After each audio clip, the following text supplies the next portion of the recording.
Phulbani block Christian जनकल्याण समाज नूतन कर्मकर्ता चयन। कंधमाल जिला फुलबाणी ब्लॉक ख्रिस्टियन जनकल्याण समाज गत कोविड 2019 रु एही जनकल्याण समाज सुप्त अवस्था रही। ख्रिस्टियन जनकल्याण समाज फुलबाणी ब्लॉक अध्यक्ष स्वर्गत राघव नायक थिबा समय ब्लॉक बहुत गुरुत्वपूर्ण कार्य समाज करथिले, किंतु से हठात 2019 रे प्रभु कोल को जीवा परे एही समाज दायित्व कहीं न नेबा जोगु सही कमिटी सुप्त अवस्था रहितला। एही समाज को पुणी त्वरान्वित करने को बहु बुद्धिजीवी प्रचेषा ब्लॉक समस्त पंचायत भाई मानक सहयोग आज नूतन कर्मकर्ता अस्थायी सभापति आचार्य तपन कुमार सामंतराय तत्वावधान में आज नूतन कर्मकर्ता मान चयन कर वर्तमान नूतन सभापति भाव भाई प्रशांत कुमार पंडा, उपसभापति भाव भाई रवीन कुमार सामंतराय, प्रसन्न कुमार विषयी, सागर चंद्र प्रधान, संपादक श्री बेंजामिन नायक, जुग्म संपादक लक्ष्मण बेहरा, पुणी सह संपादक 3 जन, कोषाध्यक्ष भाई प्रवीण कुमार नायक, आचार्य सूर्यनारायण बेहरा, कमिटी मेंबर 5 जन, एडवाइजर 3 जन, एपरी प्राय 22 जन कर्मकर्ता मनोनयन कर जिला ख्रिस्टियन जनकल्याण समाज प्राय 1985 आरंभ होची। पुणियार शाखा प्रति ब्लॉक रे रही समाज उन्नति निमंते कार्य करती। आचार्य तपन कुमार सामंतराय ओडिया बाप्टिस्ट चर्च फुलबाणी आज आमर जनकल्याण फुलबाणी ब्लॉक सभा जोटा कोड़ी होता से सभा परिचालना करने दायित्व भाई परिचालना करी समस्त सहयोग कले सुंदर भाव सभा परिचालना करागला। पूर्व सभापति आम स्वर्गीय राघव नायक थे, सुंदर भाव सभा परिचालना करते सब दायित्व तुले निज 2019 साल 2019 साल नाला आसन 2 वर्ष कर्मकर्ता निश्चित करागला, छाड़ा मनोनीत करागला और सुंदर भाव से कार्य संपादित हो कार्य संपादित होगापर सब कार्य से स्थापना कलापर भाई सोशल दान व्यवस्था कराई समर्थन धन्यवाद। आप परिचय आज कार्यक्रम कौन सब? मो ना सुरंजन नायक, कंधमाल जिला ख्रिस्टियन जनकल्याण समाज साधारण संपादक अच्छी। आज आम ये बसी फुलबाणी ब्लॉक ख्रिस्टियन जनकल्याण समाज कमिटी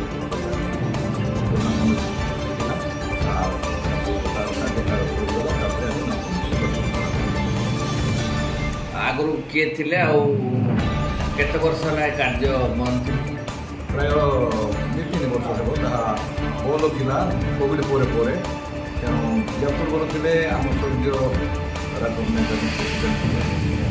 प्राय समस्या अच्छा बर्तमान प्रभाव किसी कर्मकर्ता मान परिवर्तन ब्लॉक विभिन्न पंचायत आ मंडली ब्लॉक भाई मान रिप्रेजेंटेटिव हो पार आम निज दायित्व ए कमिटी आरंभ कर केते वर्ष तार कार्यक्रम कौन? कंधमाल जिले में जो कमिटी स्थापन कर 1988 स्थापन कर रजिस्टर कर फुलबाणी आम प्रत्येक ब्लॉक कमिटी गठन कर ख्रिस्टियन समाज सुरक्षा समृद्धि एकता एकत्रित हो आवश्यक प्रशासन सहित जिला प्रशासन सहित ओडिशा प्रशासन सहित जोगाजोग कर परिचय आज जो कार्यक्रम थिला कौन? आज कार्यक्रम थिला फुलबाणी ख्रिस्टियन जनकल्याण समाज नूतन कर्मकर्ता चयन आई चयन कमिटी सुरुखुरु आज हो पारी धन्यवाद देवी। दूर दूरांतर आसी मीडिया पंचायत आसी आम पेरडी पंचायत आसी गुमागड़ पंचायत आसी आम से किसी दायित्व देचु एवं आज नूतन कर्मकर्ता चयन होती आम धन्यवाद देव प्रभु को से समस्त कार्य से करिछंती। नूतन कर्मकर्ता भाव आम सभापति रूपे पाइलु आमर प्रसाद कुमार पंडा को एवं उपसभापति रूपे आम सागर चंद्र प्रधान को पाइचु एवं आमने कोषाध्यक्ष रूपे आमर आचार्य प्रवीण कुमार नायक को आम पाइचु। आम धन्यवाद देव प्रभु को समस्त कार्य से सेक्रेटरी पूर्वतन सेक्रेटरी जे कि बेंजामिन नायक मु निजे मु धन्यवाद देवी से माने पुनर्बार मत सुजोग देइछंती सेक्रेटरी रूपे तेणु ये समस्त विषय निमंते मु कमिटी को धन्यवाद ज्ञापन करुछि। फुलबाणी प्रशांत कुमार पंडा सागर चंद्र प्रधान रिपोर्ट रिपब्लिक ओडिशा साधारण लोकों स्वर।